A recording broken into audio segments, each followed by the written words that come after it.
en Afrique du Nord et au Moyen-Orient. Fort de cette expérience, il fonde sa propre entreprise en 2012, laquelle est renommée Ascension en 2019, puis fusionne avec Morgan Phillips Canada en 2023. Il est ici pour partager avec vous ses expériences. Donc, accueillons chaleureusement M. Martel.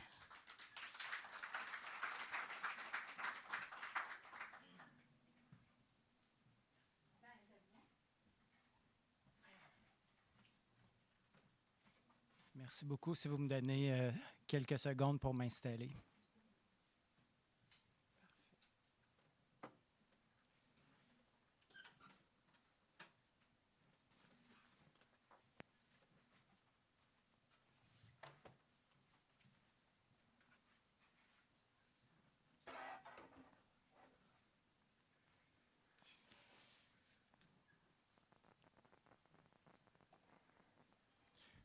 Est-ce que vous m'entendez bien? Oui, ça va?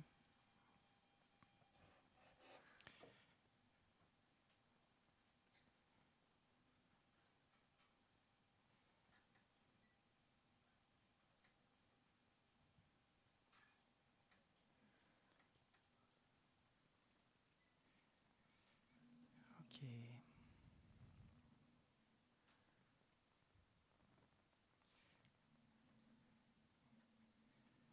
Gardez la foi, j'y arrive.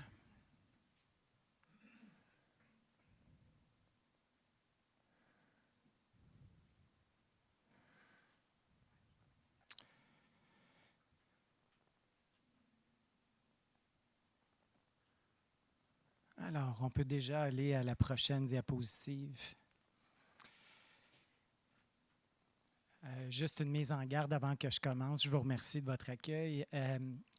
Je fais peut-être du recrutement depuis longtemps, mais je suis beaucoup plus à l'aise à faire du recrutement qu'à présenter ce que je fais en recrutement. Alors, j'apprécie votre amitié. Je me suis dit qu'on était entre amis ce matin et qu'on était ici pour réfléchir ensemble et partager des choses. Et ça me fait vraiment plaisir d'être avec vous. Voilà. Donc, bonjour à tous. Merci à R&D Canada pour l'aimable invitation. Merci Chantal pour nos nombreux échanges. Je suis vraiment enchanté de vous rencontrer tous ce matin.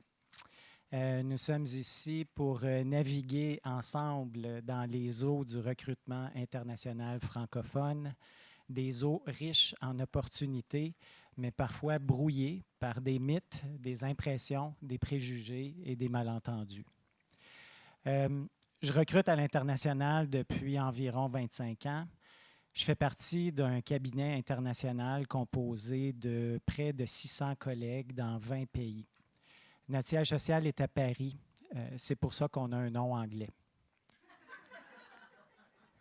Malgré que nous soyons une entreprise à prédominance francophone. Je suis chasseur de tête. Je me spécialise dans l'identification et l'attraction de talents pour des rôles exécutifs, des postes de gestion, des recrutements spécialisés. Je vous rassure toutefois, bien que je passe beaucoup de temps à recruter des PDG ou des directions d'organisation, mon domaine d'expertise, c'est la chasse. C'est l'identification des bonnes personnes pour amener nos clients vers leur prochaine réussite. Exemple, je dirige actuellement la recherche d'un poste de PDG en aérospatial et d'un recteur ou d'une rectrice d'université, mais ma collègue Mariana et moi aidons un client à recruter un préposé d'entrepôt dans une usine de chariots élévateurs à Toronto. On le fait parce qu'on pense qu'on peut aider. Le recrutement international francophone, ça se passe entre une organisation qui a un besoin pressant, une personne candidate qui habite à 8000 km, avec un processus aussi agile que possible pour leur permettre de se rencontrer et de collaborer ensemble à un succès économique de toutes les parties impliquées. Entre les deux, comment on fait arriver ça? 8000 km de distance, ça peut paraître compliqué, mais ce n'est pas toujours plus compliqué que de recruter à 8 km de son entreprise. Ça va jusque-là? Si jamais je vous endors, levez-vous, faites des jumping jacks, ça Ça va bien aller. On peut changer la diapositive, s'il vous plaît. Les mythes courants liés au recrutement international. Je les partage avec vous. C'est des choses que j'entends. Est-ce que c'est vrai? Est-ce que c'est pas vrai? Pour moi, ce sont des choses qui ressortent dans mes échanges avec les gens. J'aimerais ajouter en passant que, bien entendu, je suis recruteur, c'est mon métier, c'est ma profession. Toutefois, je suis très engagé dans la communauté, c'est important pour moi. Puis, un de mes engagements bénévoles est avec une fondation qui s'appelle la Fondation Arbour, qui est active au Québec et qui donne des bourses à des étudiants de maîtrise et de doctorat qui sont extraordinaires à certains égards. Ça peut être à l'égard des notes, ça peut être à l'égard de leur résilience, ça peut être à l'égard de leur histoire personnelle, mais ce sont des gens extraordinaires. Et beaucoup de ces gens-là sont issus de la diversité culturelle, arrivent d'ailleurs. Et ma job comme bénévole, c'est de les aider à préparer des entrevues d'embauche. Je leur dis à la blague que je veux absolument qu'ils réussissent leur embauche pour qu'ils puissent travailler au Canada, payer des impôts qui vont payer ma future résidence de retraité dans quelques années.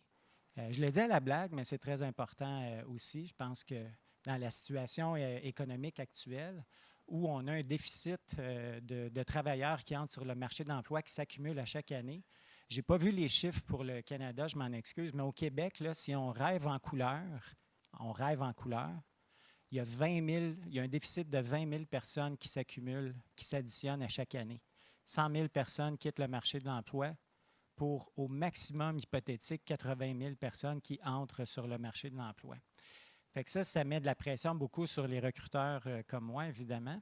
Puis ça amène deux choses principales, et pas que, mais beaucoup. La première, c'est de trouver des moyens de faire avec moins de monde. Et la deuxième, c'est de recruter à l'international. Et c'est ce qui devient intéressant. Voilà. Donc, le mythe numéro 1, le recrutement international est toujours coûteux et complexe. La réalité, c'est qu'avec une planification adéquate et des partenaires compétents, les coûts et la complexité peuvent être gérés très efficacement. En 1998, recruter à l'international, c'était coûteux. Juste un exemple, je me souviens, c'était 98, 99, 2000. Puis avant de nous déplacer ailleurs dans le monde pour aller faire des entrevues ou avant de faire venir des gens ici pour faire des entrevues, on commençait à faire des vidéoconférences. On avait une télé qu'on espérait à écran plat. On avait 4 lignes de Bell Canada. On essayait d'en avoir 6 lignes de Bell Canada avec du data pour espérer pouvoir faire une vidéoconférence qui avait de l'allure et qui n'avait rien à voir avec les Teams ou les Skype qu'on fait aujourd'hui. Puis après ça, si on sentait que c'était porteur, bien là, on investissait dans un voyage pour aller rencontrer des candidats, etc. Fait que vous imaginez à quel point c'est beaucoup moins coûteux que ce l'était à cette époque-là. Aujourd'hui, ça devient bien plus facile. Donc, mythe numéro 2, les barrières linguistiques. Évidemment, on parle ici de recrutement international francophone. Les candidats ne maîtrisent pas suffisamment le français. Évidemment, de nombreux candidats internationaux ont une excellente maîtrise des langues étrangères, souvent bien meilleure que nous, y compris le français et l'anglais. Mais moi, ce que j'ai remarqué dans les profondeurs du Québec, dans certains villages ou certaines localités en Ontario et ailleurs, il y a une période d'acclimatation. Des fois, c'est les termes qui sont utilisés, c'est les accents et tout. Prenez quelqu'un qui arrive du Maghreb, amenez-le à Chicoutimi, vous allez voir qu'il y a une petite période d'acclimatation de part et d'autre. Mais ça reste un mythe. Donc, je pense que ces contraintes-là deviennent rapidement des avantages. Je passe rapidement là-dessus. Le mythe numéro 3, les employeurs internationaux ne s'adaptent pas bien, les employés internationaux ne s'adaptent pas bien aux cultures d'entreprises locales. La réalité, les employés internationaux apportent souvent une nouvelle perspective et peuvent s'adapter rapidement à de nouveaux environnements de travail. On sera là pour en discuter tout à l'heure. Pardon. Mythe numéro 4. Il est difficile d'obtenir des visas de travail pour les employés internationaux. La réalité, on va en parler, oui, c'est vrai, il y a de la paperasse, il y a des choses, il y a une sensibilité relative. Je pense qu'avec une sensibilité relative à l'égard des réglementations et l'appui d'experts en immigration et en intégration, il est possible de naviguer dans les processus de visa de manière fluide. Mythe numéro 5, prochaine diapo, merci. Chantal, efficace. C'est Magali. Magali, bravo! Mythe numéro 5. Le recrutement à l'international est principalement destiné aux grands groupes, grandes entreprises. Ce n'est plus vrai. Beaucoup sont attirés par les opportunités uniques offertes par les PME et les régions moins peuplées. Donc, ça, c'est les mythes. Maintenant, prochaine diapo. Les mythes sont des craintes souvent légitimes parce que les mythes, c'est des choses, c'est des croyances, mais il y a des craintes aussi qui sont vécues, perçues à la fois par les entreprises et à la fois par les personnes candidates. Donc, la crainte numéro 1, la complexité des processus légaux et d'immigration. La crainte des démarches administratives complexes, des réglementations relatives aux visas et des formalités légales. Encore ce matin, je parlais avec quelqu'un qui est arrivé ici il y a 2 ans. Je lui ai demandé, ça a été quoi ton plus grand défi en arrivant ici? Sa réponse, la paperasse. Évidemment, on allège les choses. Le programme Mobilité francophone est fantastique et tout, mais demandez à vos gens, je pense que vous allez l'entendre souvent celle-là, la paperasse. Donc, qu'est-ce qu'on peut faire pour alléger ça? Crainte numéro 2, barrières culturelles et linguistiques. Inquiétude concernant les défis de communication et d'intégration culturelle des employés internationaux. Ça va dans les deux sens. Puis, encore récemment, je parlais à quelqu'un issu du recrutement international francophone, donc aucun problème au niveau du français, mais on l'a transplanté dans une organisation francophone, mais dans un milieu anglophone. Ça a quand même été un challenge d'intégration pour lui et pour sa famille. Donc, c'est une crainte qui est vécue par certains employeurs, mais beaucoup par les candidats. Prochaine diapo, crainte numéro... Merci. Bon, les coûts élevés. Perception que le recrutement international est plus coûteux que le recrutement local en raison des frais de déplacement, d'installation, etc. C'est une crainte. Crainte numéro 4, fiabilité et qualification des candidats. Ça revient beaucoup encore, je vous avoue. L'incertitude quant à la vérification des antécédents, l'évaluation des compétences, les qualifications étrangères. Je vous donne un exemple. Il faut être sensible à ces choses-là. À un moment donné, je suis dans un processus où on a des candidatures ici, locales, puis on a des candidatures internationales. J'ai un client qui est extrêmement ouvert à toutes les candidatures. Ça se passe bien, c'est le fun. À la fin du processus, on fait passer des tests psychométriques. Oh, là, ça commence à coincer. Pourquoi? Parce que les tests psychométriques sont valides au Canada, mais un candidat à l'international, une personne candidate à l'international pourrait avoir de la difficulté à les passer. Souvent, c'est des termes, c'est des mises en situation qui sont l'utilisation du français particulièrement. Je me souviens de quelqu'un du Québec qui est allé passer des tests psychométriques en France. Ici au Canada, aux États-Unis, le 911, tout le monde sait c'est quoi. Hein? Donc, si je fais une mise en situation, puis je vous dis... il arrive quelque chose à l'usine, un incident, quelqu'un vous dit « faites le 911 », comment vous réagissez? Bien, en France, le 911 ou au Maroc, le 911 ou ailleurs, bien, le 911, ce n'est pas 911, c'est autre chose. Fait qu'on ne l'avait pas mis en contexte et alors la personne... Donc, la validité des tests psychométriques d'un pays à l'autre peut être un enjeu. Fait que dans les mandats de recrutement international, c'est des choses auxquelles il faut être très sensible. Prochaine diapo. J'arrive dans le crunchy bientôt, là. Gardez espoir. Crainte numéro 5, la rétention des employés. La crainte que les employés internationaux ne restent pas longtemps dans l'entreprise, rendant l'investissement moins rentable. Honnêtement, ça se règle par une bonne intégration, on y reviendra.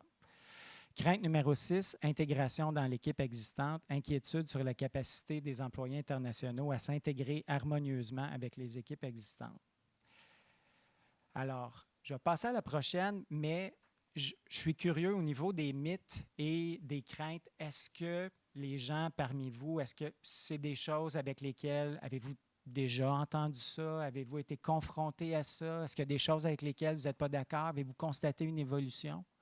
Moi, je constate une évolution, mais parfois, il y a des évolutions qui sont lentes un peu. Est-ce que vous m'entendez assez fort? OK. Je ne vais pas manger mon micro. Chantal, ça va? Moi, j'ai un petit micro parce que c'est enregistré, donc il faut qu'on Parfait, l'entende bien. merci. Est-ce qu'il y en a qui veulent intervenir? Juste lever la main, je vais être Vanna White du micro. Hey, vous, Ça tantôt, là, vous parliez bien plus que ça tout à l'heure. Bonjour, Rukia, Aurélie Canada. Moi, je suis d'accord avec ce que vous avez dit. Vous avez, par exemple, mentionné que vous avez vu une évolution, certaines évolutions. Est-ce que vous allez en parler un peu plus tard? Parce que je serais curieuse de voir justement quelle est cette évolution-là. Ça me ferait plaisir d'en parler par le biais d'exemples, effectivement. Puis, il n'y a pas d'études empiriques sur l'évolution, c'est vraiment du ressenti. Fait que moi, c'est mon expérience personnelle que je peux partager avec vous. Ouais. J'aime ça. Merci. Crainte des personnes candidates. Bon, je commence avec le plus facile. Il fait froid, le climat est difficile. Il est difficile de s'intégrer culturellement au Canada. Je l'ai encore entendu ce matin, honnêtement, en jasant avec quelqu'un. Le processus d'immigration est compliqué, ça revient. Les qualifications internationales ne sont pas reconnues. Mon conjoint ou ma conjointe aura de la difficulté à se trouver un emploi. Et ça, j'entends ça souvent. Je vous le dis, là, c'est une des choses que j'entends le plus. Je reçois des appels à l'aide. J'en ai eu pendant le temps des fêtes. On vient d'embaucher quelqu'un d'extraordinaire. Sa conjointe a un super beau pedigree. Elle cherche un emploi, puis elle a de la difficulté à trouver. Peux-tu l'aider? Peux-tu l'aider? Peux-tu refaire son CV? Peux-tu l'aider à réseauter? Peux-tu l'aider à se trouver un emploi? Évidemment, ça met de la pression. Puis, tu sais, quand on recrute quelqu'un à l'international, ce qu'il faut réaliser, c'est que nous autres, on recrute parce qu'on a un besoin à combler. Mais la personne qu'on recrute, ce n'est pas juste une job, c'est un projet de vie. C'est un projet de vie, c'est un projet qui implique une famille. Je parle dans le dernier point, l'intégration des enfants. Vous avez des enfants, vous savez ce que c'est. Vous partez à 1000 lieues d'ici, vous voulez leur épanouissement, leur bien, tout ça. Fait que c'est important de sensibiliser l'organisation au fait qu'on recrute quelqu'un qui va être là pour faire un job, on veut son succès, puis on est prêt à favoriser ce succès-là à l'intérieur des murs de l'organisation, mais il y a toute une famille qui vient avec ça, puis il faut amener du succès, puis le désir et le goût et le plaisir de s'enraciner, de s'ancrer puis de contribuer dans la société. Fait que le conjoint, la conjointe, je pense que c'est important de garder ça à l'esprit. Ce sont des craintes des personnes candidates. Malheureusement, ce sont des craintes qui sont justifiées très souvent. Mais on peut faire du travail là-dessus. Moi, j'en fais. Il y a plusieurs entreprises qui le font. Il y a des organisations de développement économique qui le font là, dans des villes. Je pense à Drummondville, par exemple. Je pense à d'autres villes comme ça. Prochaine diapo. Préparation et accompagnement des employeurs dans le processus de recrutement international. Moi, je suis ici aujourd'hui pour vous dire que j'aime ça, accompagner des organisations à faire du recrutement international. On n'a pas le choix d'en faire. On n'a pas le choix, puis moi, honnêtement, comme recruteur, je trouve ça le fun d'en faire. Comment on fait ça? Bien, la première chose, évidemment, c'est d'analyser les besoins. J'accompagne mes organisations là-dedans. Connaître les marchés cibles. Je vous lance un exemple. J'ai fait 2 mandats récemment pour des infirmiers et des infirmières. On sait que, par exemple, en Tunisie, il y a des infirmières francophones qui sont fantastiques. Pour moi, c'est bon à savoir. À un moment donné, je travaille pour une organisation anglophone où on dit « Hey Claude, on a une expérience extraordinaire avec des infirmières des Philippines. On s'est rendu compte qu'il y en a beaucoup qui parlaient anglais et pour nous, c'est des grands succès. » Fait qu'on compile ça, donc de comprendre les marchés cibles et tout. Évidemment, nous, on a tendance à aller rapidement vers le Maghreb, par exemple. Petite anecdote, il y a peut-être 10 ans, je travaille sur une direction générale à Toronto à ce moment-là, puis c'est une recherche qui est vraiment pan-canadienne. J'ai besoin d'une personne bilingue, j'ai besoin d'une personne qui parle le français. Et puis, ça ne courait pas les rues nécessairement avec tout ce que je cherchais au niveau du pedigree à cette époque-là. Et je me suis tourné vers le gouvernement. J'ai regardé dans le ministère de la Santé, j'ai regardé dans le ministère de l'Éducation, puisqu'il y avait beaucoup de gestionnaires issus de l'immigration qui parlaient français, anglais et bien d'autres langues. À ce moment-là, j'ai été estomaqué de voir que Toronto, avec le recrutement de gestionnaires issus de la diversité culturelle, où on avait fait du recrutement international francophone, on était probablement 15 ans en avance sur le Québec. Ça m'avait séduit. Je n'ai pas fait à ce moment-là de comparaison entre la Saskatchewan, l'Alberta, la Colombie-Britannique et tout, mais ça m'avait vraiment marqué. Fait que ça, je trouve que j'avais trouvé que ça avait été une belle découverte. Je pense que les provinces et les territoires ont fait une belle évolution depuis ce temps-là, mais bon, voilà. Prochaine, préparation, accompagnement des employeurs, collaboration avec des experts, donc les recruteurs, les conseillers en immigration, des consultants en relocalisation, les processus d'intégration. Ça, j'aimerais ça en discuter avec vous.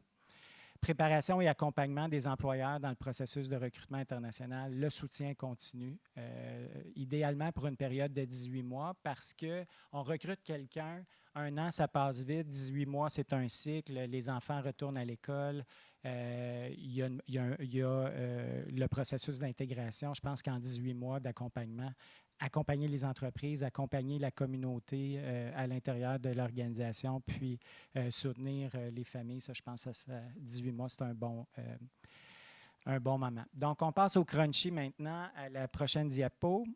Technique pour identifier, attirer et recruter à l'international. Ça va jusque-là? Il n'y a pas de questions? Merci. Humaniser le processus de recrutement, ça, c'est mon cheval de bataille. Humaniser le processus de recrutement signifie placer l'humain au cœur de chaque étape, reconnaissant que derrière chaque CV se trouve une personne avec ses histoires, ses aspirations et ses talents uniques. Cela implique une écoute active, une communication transparente et empathique et l'établissement d'une relation de confiance entre le recruteur et le candidat ou la recruteur et la candidate. L'objectif est de créer une expérience de recrutement respectueuse et inclusive qui valorise non seulement les compétences techniques, mais aussi les qualités humaines et le potentiel de chaque individu. Les défis spécifiques dans le recrutement francophone peuvent inclure la maîtrise de la langue française et ses nuances régionales, la reconnaissance des qualifications et des diplômes obtenus à l'étranger, les différences culturelles qui peuvent influencer les attentes et les comportements professionnels. Il y a le défi d'attirer les talents francophones dans un marché compétitif parce que le recrutement international francophone, il n'y a pas juste vous qui allez en faire demain matin, mais toutes les organisations, toutes les entreprises en font. Donc, le marché est de plus en plus compétitif. Aider ces personnes candidates-là à s'intégrer dans un environnement de travail et de vie qui ne sont pas exclusivement francophones. Pour un recrutement francophone ciblé, LinkedIn, les médias sociaux, mais LinkedIn s'avère être un forum extrêmement efficace pour publier des offres d'emploi, par exemple. La portée mondiale, les outils de filtrage permettent de toucher un large éventail de professionnels qualifiés. En complément, une stratégie de gestion de candidature efficace implique l'utilisation d'un ATS, en anglais Applicant Tracking System, pour suivre et évaluer les postulants, garantissant un processus organisé puis une expérience candidate positive. Prochaine diapositive. Qu'est-ce qu'on fait pour aller chercher des candidats? Moi, je vous dirais, mes 2 principales filières, c'est les agences de placement puis les cabinets par approche directe. Les agences de placement à l'Internet, si vous tapez « agence de placement recrutement international », vous allez en trouver plusieurs centaines au Canada en ce moment. Vous allez en trouver plusieurs centaines à l'international.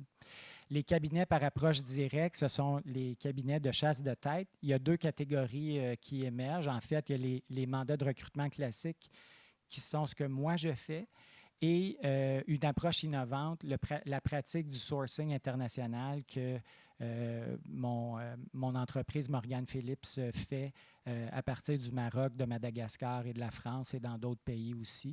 J'y reviendrai là-dessus. Prochaine diapositive. Le sourcing, en fait, fait référence au processus de recherche, d'identification et de préqualification de candidats qualifiés à l'échelle mondiale. Et le sourcing, en fait, c'est une approche active de recherche de candidature, de sollicitation de candidatures et de construction de banques de candidatures. Et c'est une pratique qui émerge de la recherche de cadres dirigeants pour le recrutement d'employés clés. Tantôt, quand je vous parlais qu'en ce moment, on cherche une présidence direction générale dans le domaine aérospatial, ça vient avec un processus de consultation, d'approche, stratégie de recrutement, compréhension des marchés cibles, sollicitation par médias sociaux, sollicitation par courriel, sollicitation téléphonique, rencontre par Teams, mais c'est un processus qui est extrêmement consultatif et qui est extrêmement humanisé parce que ça vient, c'est de la recherche de dirigeants.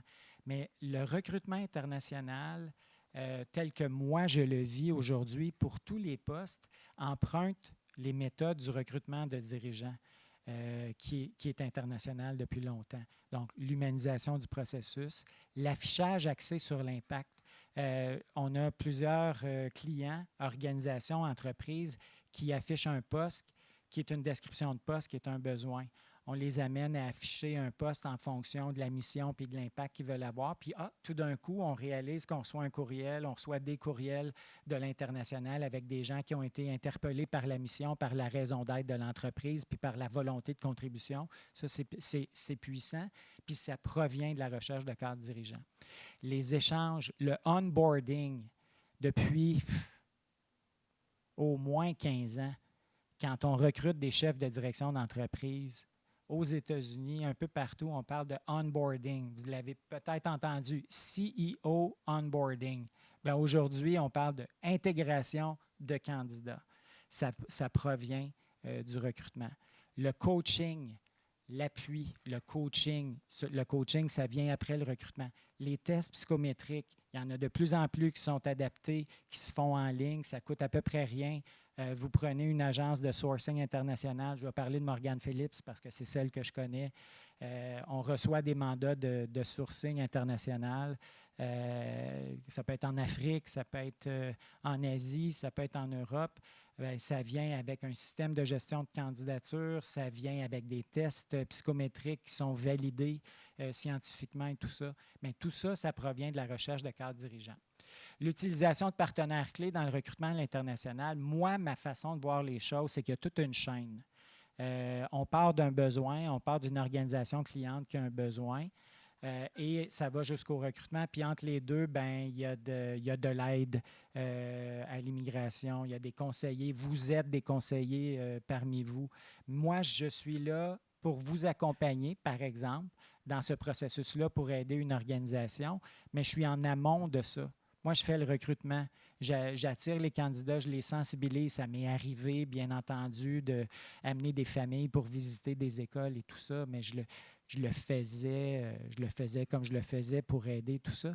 Mais rapidement, le processus de recrutement, d'attraction puis d'analyse des candidatures, il doit être greffé au processus de demande, d'accompagnement, mobilité francophone et tout ça. Fait que moi, ma spécialité, c'est le recrutement. Mais j'ai besoin de travailler avec des gens comme vous.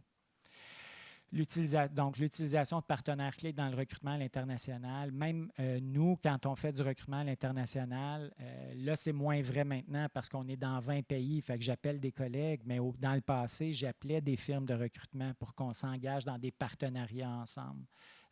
J'ai fait ça avec une firme en Tunisie il y a peut-être 18 mois. On a eu plusieurs échanges pour faire du recrutement ici. L'innovation amène des choses intéressantes. On est beaucoup, nous, en ce moment, je pense que c'est une mode, honnêtement, mais dans le CV vidéo qui précède l'entrevue virtuelle. On a des partenaires locaux dans les pays. Puis, tout ça, finalement, je pense qu'au final, ça génère des gains de temps et d'efficacité pour recruter les bonnes personnes. Prochaine diapositive. Options variées pour les employeurs. Je suis une organisation à Saint Albert, Alberta, disons. J'ai plusieurs choix pour faire mon recrutement. Je peux le faire moi-même. Si j'ai un département RH, plusieurs organisations et entreprises n'en ont pas. j'ai vu ou j'ai connu des gens qui n'avaient pas de département RH, mais qui faisaient le recrutement par eux-mêmes parce qu'il y avait des gens dégourdis dans l'organisation. Ça se fait. Donc, on a le choix de le faire soi-même. L'affichage. Donc, l'affichage, il y a des sites, évidemment. Si je veux recruter, que ce soit des chauffeurs de camions à quelque part en Europe de l'Est, ou si je veux recruter, je reviens à mes infirmiers, mes infirmières en Afrique du Nord, ben, moi, je vais comme recruteur afficher là avant de faire mon approche directe. Afficher des postes ou afficher des défis ou afficher la marque employeur. Je reviens à ça, puis si vous voulez en parler tantôt, comment afficher en fonction de la raison d'être et de la mission puis de l'impact de l'organisation, je vous le dis, c'est très gagnant. Puis faire de l'affichage actif ou passif. Faire de l'affichage actif, c'est faire l'affichage d'un poste parce qu'on a un besoin. Faire de l'affichage passif, c'est se bâtir une banque de candidatures, puis ça, c'est très payant pour des organisations. Les agences de placement internationales, j'en ai parlé, il y en a toute une myriade. Les cabinets de recrutement traditionnels axés sur l'international, le sourcing international. Puis, une chose que je trouve intéressante aussi pour vous, les conseillers, puis pour les organisations, c'est de bénéficier de l'expérience des universités. Les universités, ça peut être des maritimes, ça peut être dans les prairies, ici en Ontario et ailleurs, ont souvent été des organisations précurseurs en matière d'accueil et d'intégration de gens issus de l'international. C'est bien simple. Les étudiants internationaux sont plus payants que les étudiants locaux. Les universités ont besoin d'argent. Fait que depuis des années, on encourage le recrutement international. Puis là, ben, tout d'un coup, on réalise que les gens qu'on recrute, ben, ils ont des goûts, ils ont besoin d'un médecin, ils ont besoin d'avoir accès à du transport et tout ça. Fait que depuis plusieurs années, les universités ont développé des systèmes d'accueil et d'intégration de personnes issues de l'international. Fait que pour les conseillers que vous êtes, pour les entreprises même, d'aller tendre la main vers les universités et les organisations d'éducation supérieure. Je pense que ça, c'est super gagnant. D'autant plus que jusqu'à il y a 10 ans, la mission universitaire, c'était l'enseignement et la recherche. Puis depuis ce temps-là, exacerbé par la COVID, la mission universitaire repose maintenant sur 3 piliers qui sont très affirmés: l'enseignement, la recherche et la contribution active à la société. Fait que dans ce pilier de contribution active à la société, les universités essaient de réseauter avec les organisations pour voir comment on peut aider. Fait que ce sont des options variées pour les employeurs. Prochaine diapositive. Technologie, innovation dans le recrutement, outils et plateformes favorisant le recrutement efficace. Il y en a à chaque jour qui se développent. Les entrevues virtuelles, vous en avez peut-être faites. Puis l'intelligence artificielle, ça me scie les jambes. Honnêtement, dans 5 ans, vous n'aurez plus besoin de moi. Déjà, il y a du recrutement qui se fait, nous, pour identifier, par exemple, des gens dans les médias sociaux, pour identifier des gens sur LinkedIn. Utiliser l'intelligence artificielle, c'est effarant. Honnêtement, je pense que mon métier va exister dans 20 ans, mais je ne suis pas certain. Fait que ça s'en vient. Ça va être super intéressant de voir l'évolution de ça. Et prochaine diapositive, construire des relations durables. Combien de fois j'ai vu des processus de recrutement, des organisations qu'on voulait aider, puis on comble un besoin, puis on échappe des choses. Je pense que c'est important de garder l'humanisation du processus à partir du recrutement jusqu'à, je vous dirais, 18 mois, 24 mois après.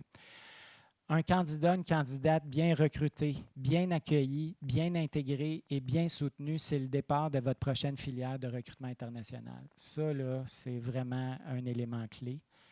Et le conseil pour le réseautage international, ouvrez-vous. Aujourd'hui, je vous dirais que moi, de ma perspective, les médias sociaux, particulièrement LinkedIn, moi, j'utilise LinkedIn. J'ai des collègues qui sont sur TikTok en ce moment, qui envoient des vidéos, des annonces de postes vidéo sur TikTok. sur Instagram, TikTok. Non, mes filles sont là-dessus. Moi, je reste loin de ça, mais c'est utilisé dans le recrutement aujourd'hui. Assez fascinant comment, je pense que j'ai été un des premiers à s'inscrire sur LinkedIn quand ça a sorti au début des années 2000. Et puis, c'était vraiment des gestionnaires et des personnes en position de leadership qui étaient là-dessus. Pendant des années, les universitaires restaient loin de LinkedIn. Aujourd'hui, j'ai des chauffeurs de camions de l'Afrique centrale, du Moyen-Orient, de l'Asie, de la Polynésie, qui réseautent avec moi. Puis ce que je trouve super intéressant, c'est qu'ils ne m'envoient pas nécessairement leur CV, ils ne m'envoient pas nécessairement une demande d'emploi, ils m'envoient une demande de connexion. Puis ça, c'est grand. Moi, j'aime ça. Fait que je me bâtis un réseau. Je ne sais jamais quand est-ce qu'il va me servir, mais je vous dirais, vous, comme, par exemple, comme conseiller, dans vos rôles de conseiller, faites ça. Puis encouragez vos entreprises que vous aidez à le faire aussi, parce que ça aide à bâtir la marque employeur, ça aide à sensibiliser l'international à l'existence de ces entreprises-là, puis on ne sait jamais ça va être quoi le besoin demain matin. Conclusion rapide, après ça, on peut avoir l'échange. Dans le paysage actuel du recrutement, la distance géographique s'estompe, donnant place à une nouvelle proximité professionnelle où les opportunités se mesurent en affinité de compétences et non en kilomètres ou en proximité culturelle. Il reste toutefois un parcours à franchir pour défaire les mythes du recrutement international francophone. En s'appuyant sur des partenaires qui ont à cœur le succès des entreprises francophones, le principal défi n'est plus que de continuer à informer, à connecter, à appuyer les employeurs et les candidats dans cet espace de contribution économique francophone sans frontières que nous construisons ensemble. Voilà. Maintenant, si je reviens, je pense qu'on est à la dernière. C'est bon. Avez-vous des commentaires? Avez-vous des questions? Comment puis-je vous aider?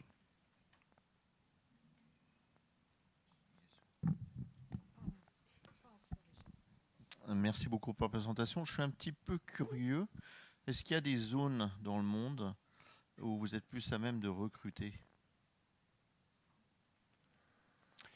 Alors j'imagine que ça dépend aussi des postes, mais enfin, est-ce que vous voyez quand même une tendance, on va dire? C'est une bonne question. Je n'ai pas de réponse précise pour vous. On est très actifs. Si je parle de nous, là, nous comme groupe, nous, on est en Asie en ce moment, on est en Europe, on est en Afrique, on est au Mexique, on est aux États-Unis, on est au Canada. J'ai la liste des pays, je peux vous les nommer. On vient de s'établir au Moyen-Orient. Moi, j'en ai fait du recrutement là-bas, mais on vient de s'établir là-bas. À ce moment-ci, honnêtement, comme recruteur, j'y vais au cas par cas. Si je reviens aux infirmières philippines, pour moi, c'était un filon. Mais je pars toujours d'un besoin. J'ai une organisation qui a besoin de plusieurs infirmiers ou infirmières. Je sais qu'aux Philippines, il y a une niche. Je sais qu'il y a eu des choses. Fait que je développe ma stratégie de recrutement à partir de là, puis après ça, je vais aller identifier. On est fort au Maroc, on est fort à Madagascar en ce moment. Ça, on est fort. À un moment donné, juste vous donner un exemple, j'ai un client. Pour ce client-là, je recrute une direction des ressources humaines puis une direction des ressources financières. Ce client-là dit, Claude, ce n'est pas des farces. D'ici 5 ans, j'ai besoin de 15 000 personnes. 15 000. Il y a 12 000 employés en ce moment. Il est en train de construire un établissement de santé. Il y a des projets qui s'en viennent. Il dit, j'ai besoin de 15 000 personnes. Il y a une chose qu'il ne m'avait pas dit, c'est qu'il y avait 2 000 personnes à chaque année qui quittaient son organisation. C'est dans le système de santé, c'est pas facile en ce moment et tout ça. Fait que je suis allé rencontrer une collègue en France, celle qui gère notre bureau du Maroc et de Madagascar. Puis je lui ai dit, tout ce qui bouge en santé, je le veux. Tu sais, je veux aider mon client. Fait que, on a développé un modèle économique pour aider, évidemment, parce que...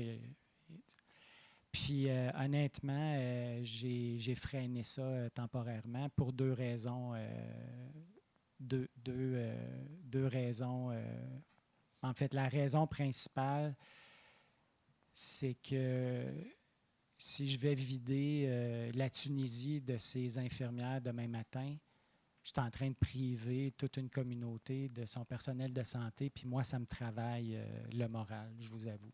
Puis j'essaie de compenser ça. Puis là, évidemment, ben, j'ai des collègues qui me disent, Claude, ben, tu prives des familles d'une vie économique et tout ça. Fait qu'il y a vraiment un dilemme là-dedans, je vous dirais. L'autre dilemme que j'ai, puis je suis en train de réseauter très fort en ce moment dans tout ce qui bouge en santé en Ontario. J'ai eu beaucoup de rencontres dans les derniers mois parce qu'on veut vraiment, nous, s'établir très fortement dans la santé en Ontario. Mon expérience dans la santé aujourd'hui, elle est surtout au Québec. Bon, c'est normal, je suis basé au Québec. En ce moment, je fais des postes partout au Canada, mais en ce moment, dans la santé, je suis surtout au Québec. Mon problème est le suivant.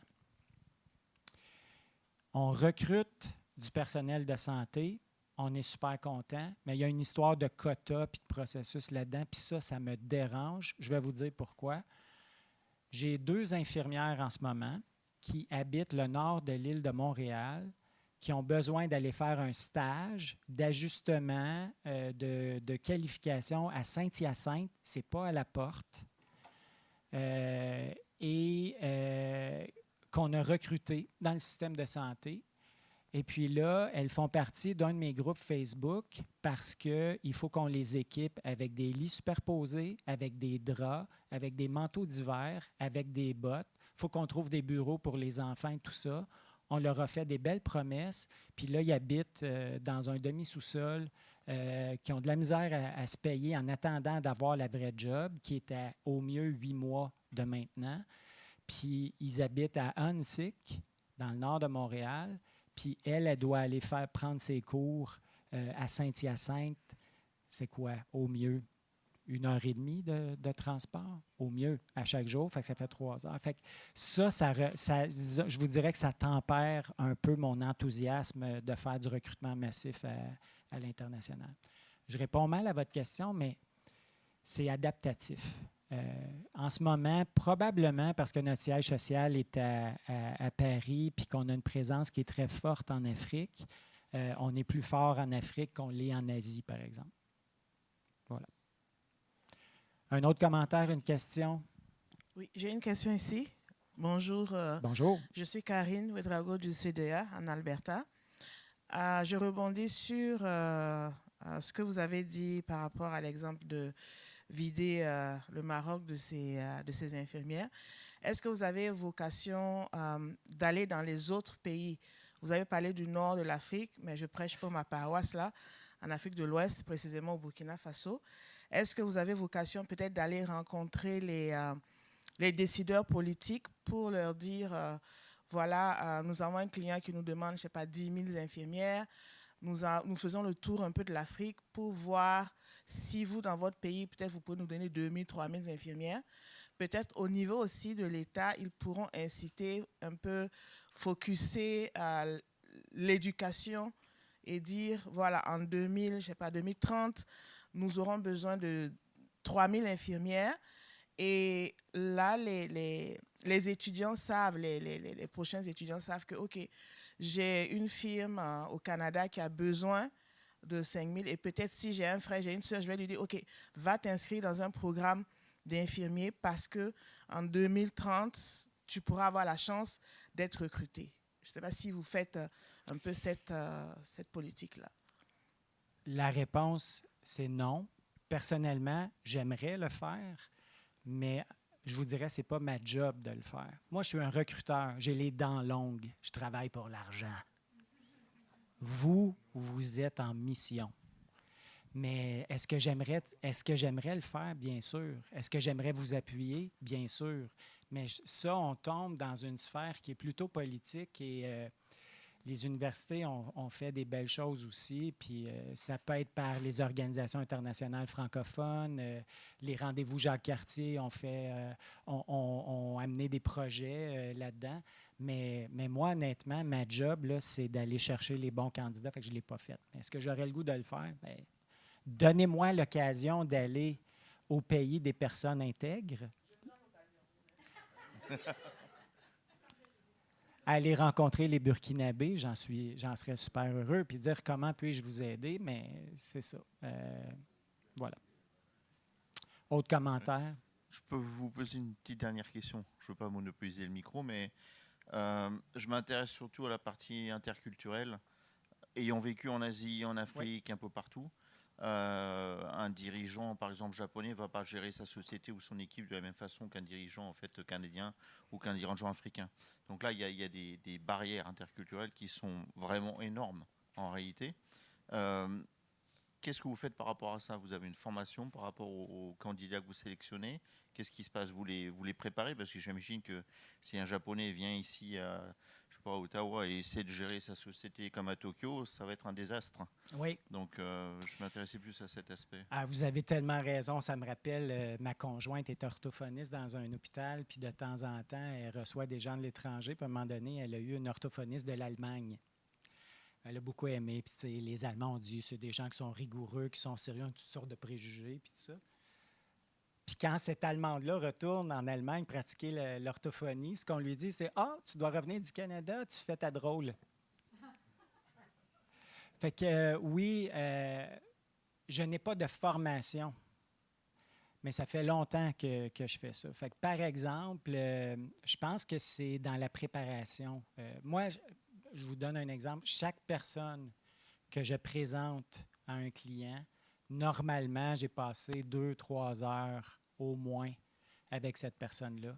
J'ai validé toutes sortes de choses. Puis le processus d'analyse des compétences techniques, l'analyse des compétences de gestion, l'analyse des compétences communicationnelles, l'analyse du leadership et tout ça, ça se fait en plusieurs étapes. Je fais un cercle pour répondre à votre question. La première fois que je parle à quelqu'un, c'est peut-être au téléphone. Ensuite, c'est en Teams. Ensuite, c'est le soir. Après ça, c'est le jour.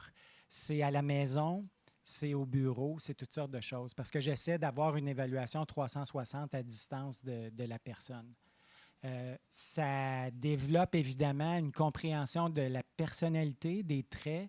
Je vous donne un exemple parce que ça tombe vite dans le culturel, mais je me souviens d'appeler quelqu'un à 7-8 heures le soir, puis c'était dans un environnement bruyant, il était à la maison, fait qu'il disait avec un sourire au téléphone, il dit un instant, c'est un peu bruyant.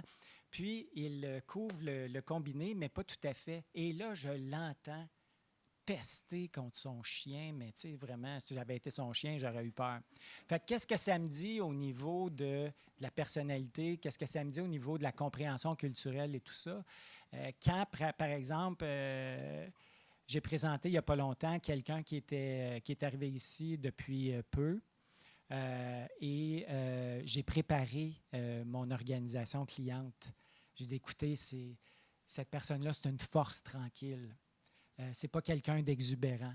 Les premières minutes, vous allez vous demander qu'est-ce qu'il fait là. Mais au fil des questions, si on fait un build-up, excusez-moi l'expression, si on fait un build-up d'entrevue, on va arriver vers ça, puis tu vas voir rendu à tel genre de questions, comment il va s'ouvrir comme une fleur, ou il ou elle va s'ouvrir comme une fleur, puis ça va être beau.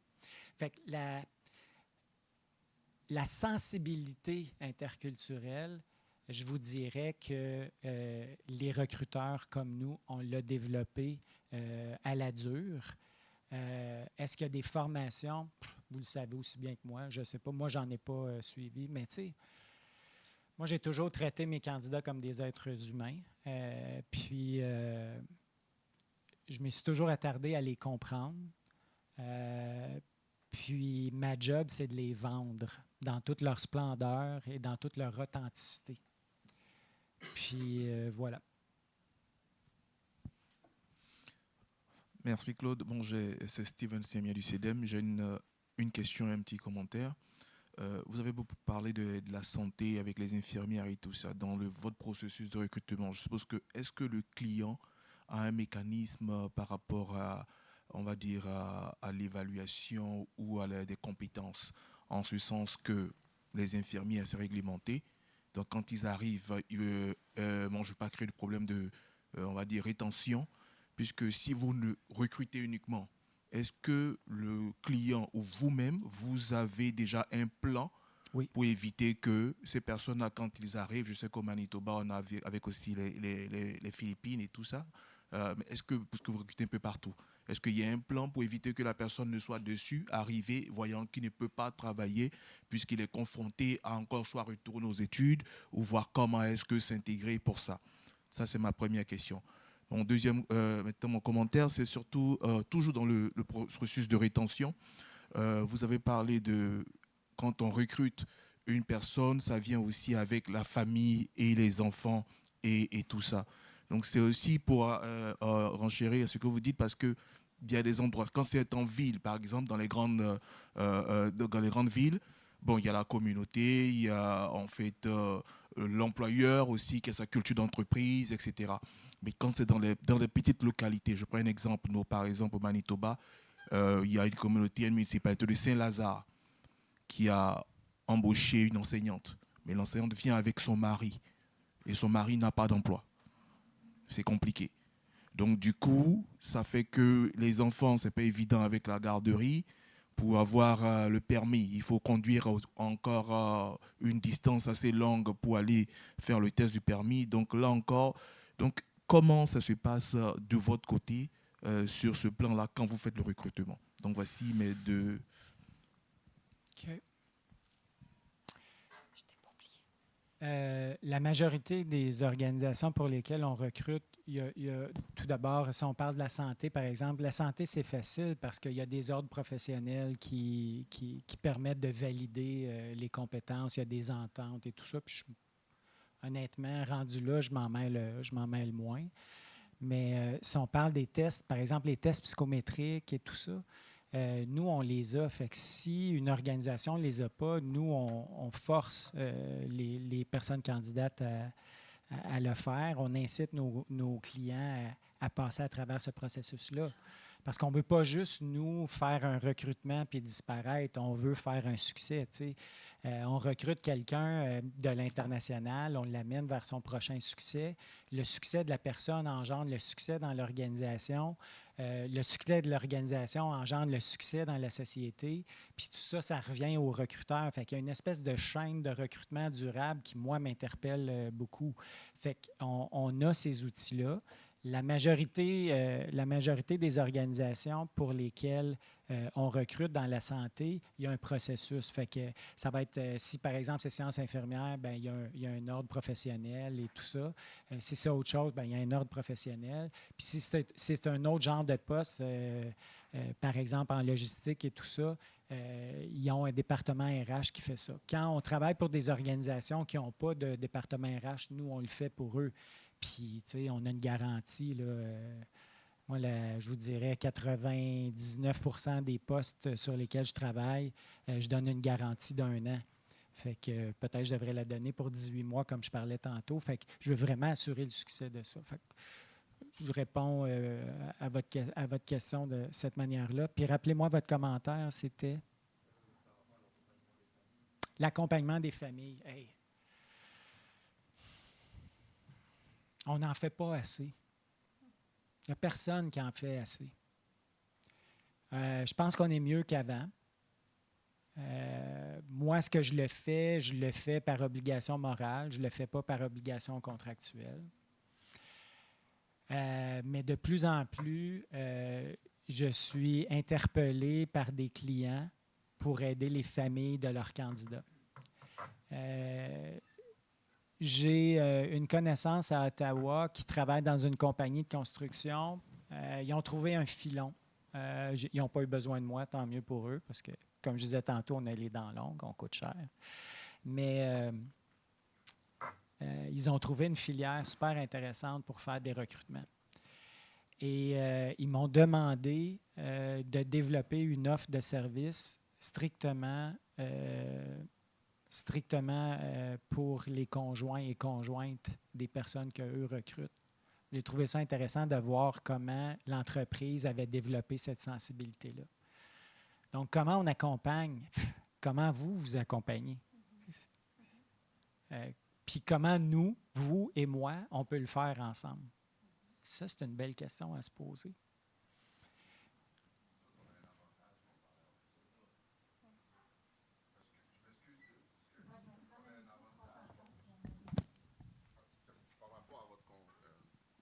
Je veux dire, nous, on a un avantage comparé à vous autres parce qu'on est des organismes communautaires, on est dans la communauté.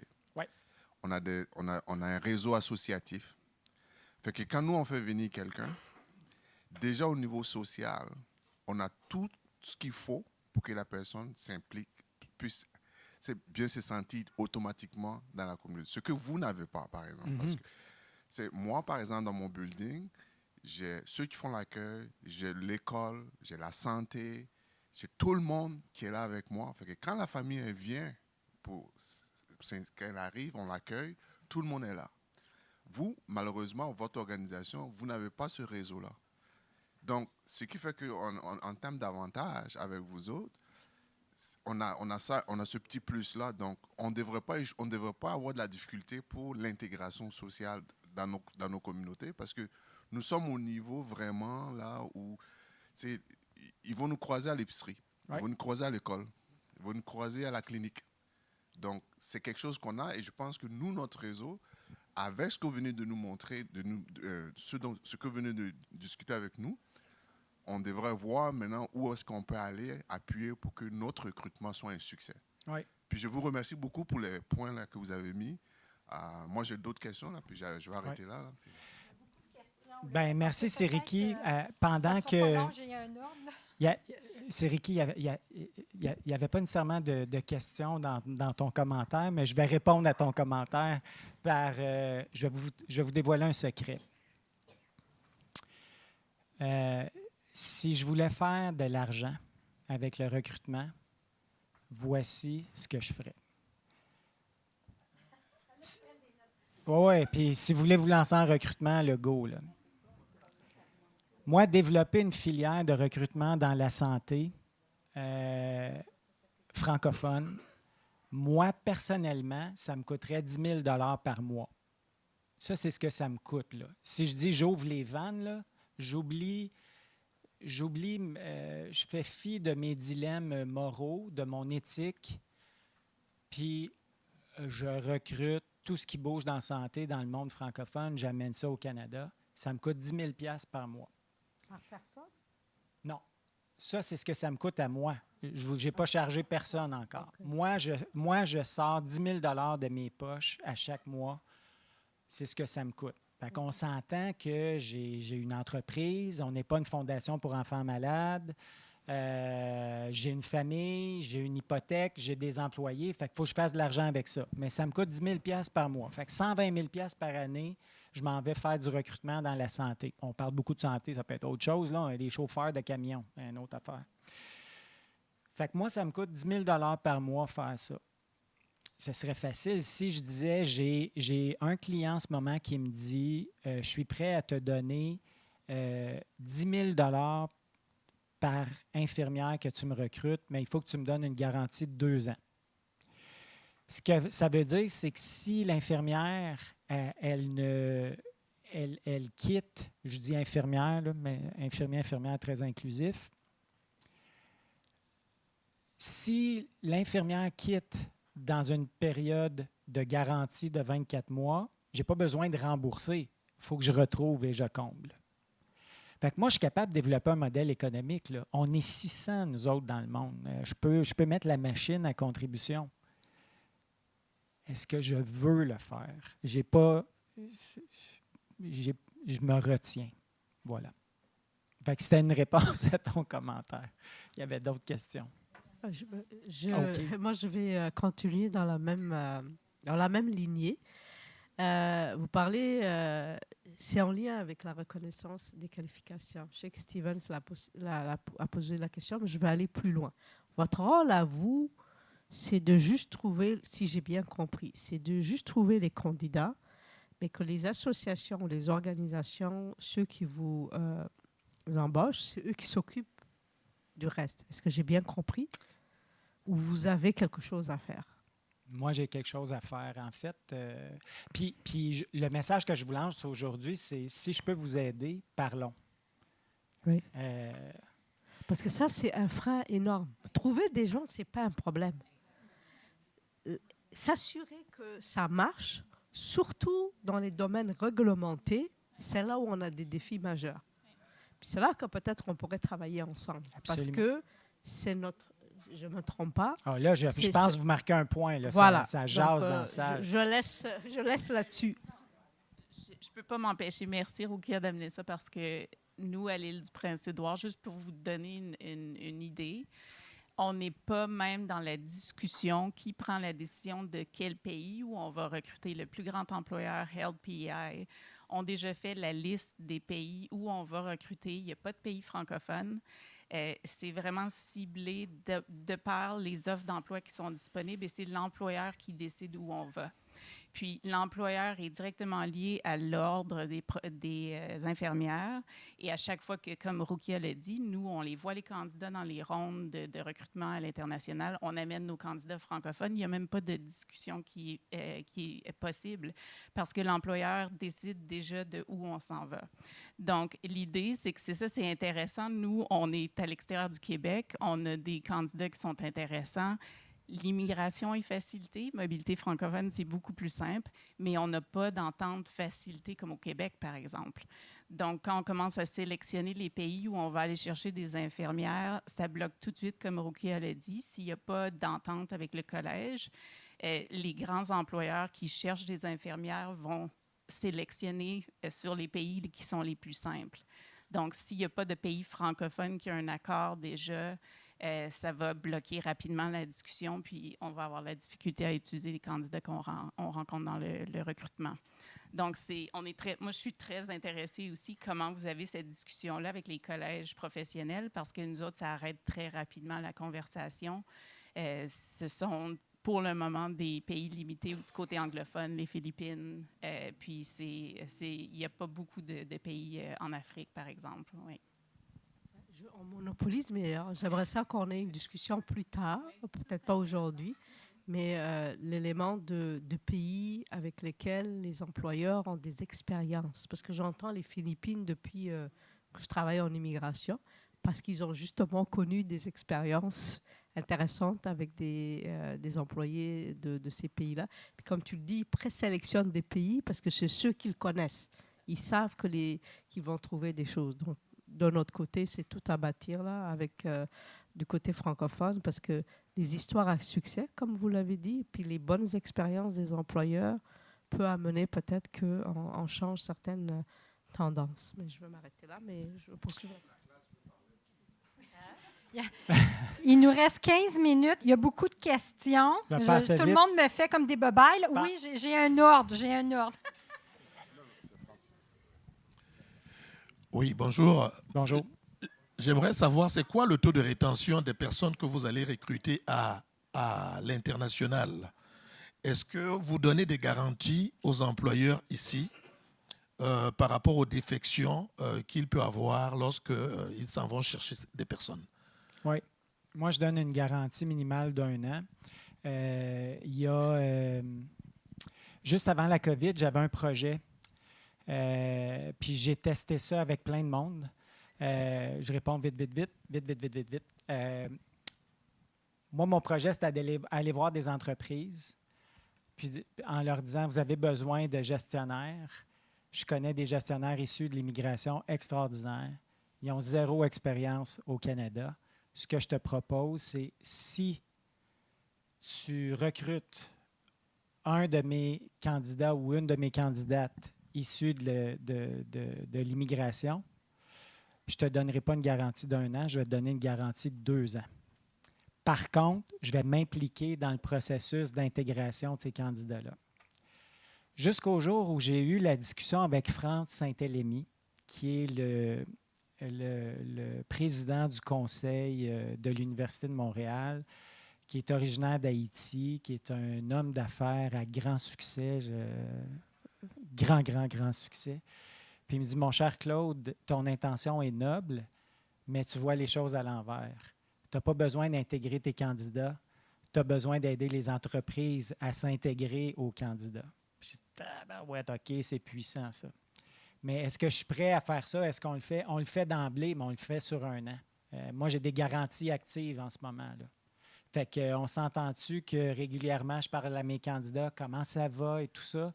Puis j'agis comme tampon entre la direction de l'organisation puis ma personne candidate parce que des fois, ben il y a des frustrations, des choses qui ne font pas. Puis parler à un recruteur, c'est comme parler à un psychologue, là. Fait que moi, après ça, ben je trouve les façons de régler ça ou d'amenuiser ça. Donc, la réponse, c'est oui. Prochaine question. Avoir su, je n'aurais pas fait de présentation, j'aurais répondu à des questions directes. Non, moi, premièrement, merci beaucoup pour la présentation et puis les informations que tu as partagées avec nous autres. Je trouve qu'il y a une chose, par exemple, moi, de ce que je retiens, c'est que tu es quelqu'un qu'il faudrait peut-être qu'on se reparle là-dessus, parce que le recrutement international, ça devient une réalité pour tous ceux qui sont dans cette salle. Et pour certains, c'est un balbutiement. On commence. Pour certains, c'est des vétérans, un peu des vétérans. Nous, on connaît Destination Canada. Puis il y en a qui font Destination Acadie, des choses comme ça. Mais ça devient une réalité. Et il y a des choses que Yann a dit tantôt, on fait une faute et puis c'est la répéter qui est le problème. Mais c'est apprendre de ça qui est important. Puis on peut apprendre de vos erreurs. Puis ça va nous permettre d'aller beaucoup plus loin. Et une collaboration avec vous dans le futur, ça va être de notre intérêt. Mais je pense la chose que nous aussi, il ne faut pas qu'on oublie comme réseau ici, moi je l'ai toujours dit que quand quelqu'un fait affaire avec notre réseau, c'est une seule porte pour avoir accès à tout le Canada. Puis souvent, on oublie ici de mentionner ça ici, parce que vous avez tout le Canada ici. Là. Tu sais? Donc, on oublie ça, et ça c'est une force quand peu importe n'importe qui, là, pour lui dire, si tu viens avec nous, là, tu as accès à tout le pays. Et dans notre recrutement international, c'est quelque chose qu'il va falloir mettre sur la table pour dire aux gens qu'avec nous, c'est ça que vous gagnez. Mais en plus de ça, en termes d'intégration sociale, nous avons une force qu'on oublie souvent ici. Nous sommes la communauté francophone. Nous sommes des organisations qui appartiennent à la communauté. C'est avec nous que les gens vont aller à l'épicerie, vont aller à l'école. Ces gens-là, c'est avec nous. La vraie vie, là, c'est avec nous autres. Au travail, moi, je n'ai pas de problème avec les employeurs. Je pense que ça va arriver parce qu'on parle de bottom line. Il n'y a pas quelqu'un qui crée une entreprise pour la fermer. Il crée une entreprise pour qu'elle prospère. Celui qui va l'aider à ce qu'elle prospère, il va faire affaire avec lui. On est des capitalistes. Moi, je me rappelle, quand je suis venu ici dans ce pays ici, les obstacles qu'on avait pour avoir des gens de l'étranger, puis quand je regarde aujourd'hui, c'est une blague. Quand tu étais étudiant étranger, tu ne pouvais travailler que sur le campus. Aujourd'hui, dès que tu appliques, on te donne un permis de travail. Pourquoi? Ils en ont besoin. Fait que les entreprises vont avoir besoin des gens. Et ils ont besoin de rester en business. Donc, pour moi, l'intégration sociale, ça va arriver. La diversité, là, les gens se battent, là, mais à la fin de la journée, ce pays ici, moi, je suis très surpris de certaines hypocrisies, par exemple. C'est un pays où on a toujours accueilli des gens qui avaient de l'expérience de l'extérieur. Les premiers fermiers, là, où est-ce qu'ils avaient appris à faire la ferme? C'était pas ici. Mais ils ont pu, il n'y avait pas d'obstacle, il n'y avait pas de qualification, il n'y avait pas de reconnaissance. Comment ça se fait que tout d'un coup, ça devient un problème? Mais ça va arriver. Quand ça va affecter le bottom line, les gens vont se réveiller et puis vont dire on va faire quelque chose. Donc, à nous d'aller vers les gens et de leur expliquer que la réalité, c'est soit tu acceptes qu'il y a un mur que tu dois le contourner ou tu vas le frapper. Ce que je veux dire par là, c'est que ce n'est pas une question de est-ce qu'on les fait venir ou on ne les fait pas venir. On en a besoin. Parce qu'on n'est pas capable, on ne fait pas assez d'enfants, on ne forme pas assez de choses. On a besoin de faire entrer les gens ici. Donc, nous, notre réseau, on doit trouver, avec votre expérience, comment est-ce qu'on peut articuler notre argumentaire envers ces employeurs-là pour dire, hey, on va travailler avec vous autres. Puis je termine là-dessus. Une remarque, je ne suis pas d'accord avec vous là-dessus, c'est aller recruter dans les pays africains ou en voie de développement. Pour moi, là, si on peut aller prendre tout le monde pour venir ici, qu'on aille le prendre. Le monde, ce n'est plus fermé. S'ils s'occupent bien de leur monde, moi je connais des gens qui travaillent dans les hôpitaux, qui n'ont même pas du coton pour essuyer les plaies pour les gens. Tu veux qu'ils fassent quoi là-bas? Des enseignants qui n'ont même pas. Donc, tu fais quoi? Tu vas dans un métier parce que tu as une passion, tu veux avancer. Donc, si on peut les faire venir pour enseigner nos enfants ici, je m'excuse de parler comme ça, ben, il y a du monde qui vont se réveiller. Parce qu'il y a des gens qui ont besoin de s'épanouir et le monde manque de ces gens-là qui vont faire avancer les gens dans une partie du monde parce que moi, je ne pense pas que si moi, je peux aller ramasser 2000 médecins au Burkina Faso que je vais me gêner. Ben, merci, Sériki. C'est une belle base morale. En fait, commentaire sur comment on peut aider, je vous dirais, il y a toujours une première fois. Il y a toujours une première fois, puis par exemple, pour les pays, tu sais, écoutez, soyons francs, là, je ne suis pas le gars le plus intelligent avec qui vous allez jaser cette année, mais ça fait 26 ans que je fais du recrutement, fait que ça me donne une espèce d'aura de crédibilité. Là. Puis, mon premier recrutement international, je pense, c'est en 99. Fait que quand je vais voir des clients puis je dis « Hey, nous autres, on a recruté dans tel pays une personne extraordinaire, fantastique. » Ah ben, ça se fait. En ce moment, je travaille avec les Inuits. Puis on me disait que dans la culture inuit, si tu n'es pas inuit, tu es juste autre chose. Puis autre chose, c'est correct pour eux. Fait qu'on me parlait de recrutement, il y a que tu sois russe, que tu aies la peau blanche, que tu aies la peau noire, que tu aies la peau autre, ça ne fait pas de différence pour eux. Fait qu'il y a toujours une première fois. Fait qu'on va le faire ensemble. Voilà. Question? Oui, merci Claude. Rémi Perrier, donc de l'association franco-yukonaise. J'ai une question un peu dans l'outillage, les outils. Tu parlais de l'intelligence artificielle, des robots. J'ai suivi un peu de près le processus de recrutement par Air Canada. Et en fait, avant de parler à un humain, il y a un test écrit, puis après il y a un test face caméra, puis après il y a un autre test. Alors moi, ce qui m'intéresse, c'est de savoir est-ce qu'il y a une pertinence vraiment des informations recueillies suite à ce processus. Est-ce que pour nous, ça pourrait être un outil pour nous faciliter le travail? J'en veux pour preuve le temps que je passe à regarder un CV, à écrire au candidat ou à la candidate, et cette personne-là ne prend même pas la peine de répondre oui, non, ou voilà. Donc, à un moment donné, même si nous sommes des humains, notre travail, c'est de l'humain, est-ce qu'on ne peut pas utiliser, ou est-ce qu'il n'y a pas des outils relativement fiables qui pourraient nous permettre de nous faciliter le travail? Merci. Eh boy! C'est une excellente question. Je pense que ça s'en vient. Il y a deux choses dans ton commentaire. Le premier, c'est la lourdeur du point de vue de la personne candidate. S'il faut que tu fasses bien des étapes avec l'intelligence artificielle avant de pouvoir exprimer ton intérêt et tes compétences à quelqu'un de vrai, il y a un questionnement à avoir là-dessus. Puis le deuxième questionnement, là, moi, je trouve ça intéressant, c'est l'automatisation. Et c'est surtout ça, moi, qui m'intéresse, de mon point de vue. Comment je peux automatiser mon tri, identifier des bassins de candidature? Parce que, tu sais, où est-ce que je peux trouver des bons chauffeurs de camions en Europe, par exemple? Bien, l'intelligence artificielle nous donne ça aujourd'hui. Après ça, c'est dans l'automatisation des réponses. Je m'en sers aujourd'hui, moi, parfois, parce que je reçois beaucoup de demandes de connexion, de gens désespérés qui cherchent un emploi et tout ça. Puis, fait que j'essaie de trouver des manières de leur dire c'est une réponse automatisée qui confirme la réception. Il y a un humain à quelque part un jour qui va se manifester, puis tout ça. Dans l'intervalle, merci beaucoup, puis pouvez-vous confirmer la bonne réception, tout ça. Puis là, c'est vrai ce que tu dis, tu peux dépenser des efforts pour analyser, puis tout ça, puis là, tu réponds, puis tu n'as jamais de ça. Écoute, je me suis fait pogner hier avec ça encore. Là. Ah, écoute. Absolument. OK, c'est la dernière question. Après ça, je vous envoie en pause. Donc, une petite question rapide.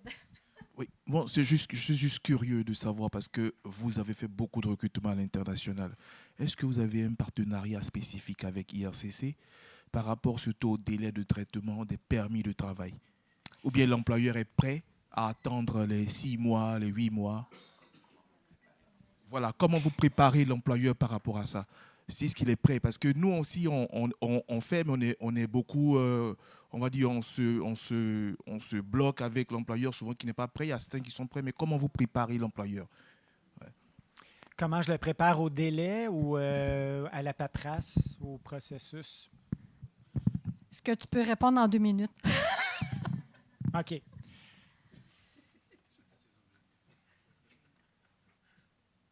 Bien, avant de commencer un recrutement, moi, je fais mes validations.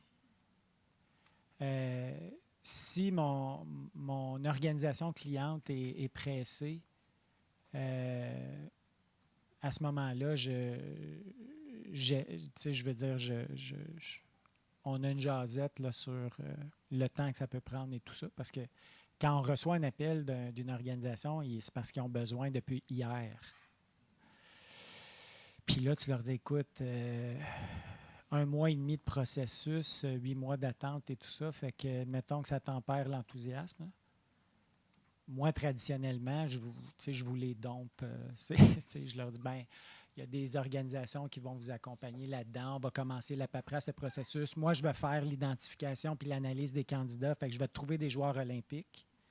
Pendant ce temps-là, il y a un processus qui s'enclenche, puis je vais te mettre en contact et tout ça. Fait que je n'ai pas fait le... Mais est-ce que je peux faire autrement? Si on jase ensemble et on trouve quelque chose, je vais le faire. Là. J'ai répondu à 30 secondes. Ouais, écoutez, bon. Merci tout le monde. Moi, dans le fond, ce que je veux que vous reteniez aujourd'hui, c'est que il faut il y a du monde extraordinaire partout sur la Terre. Il y a des procédures qui sont lourdes, mais moi, je suis capable de mettre de la pression aussi.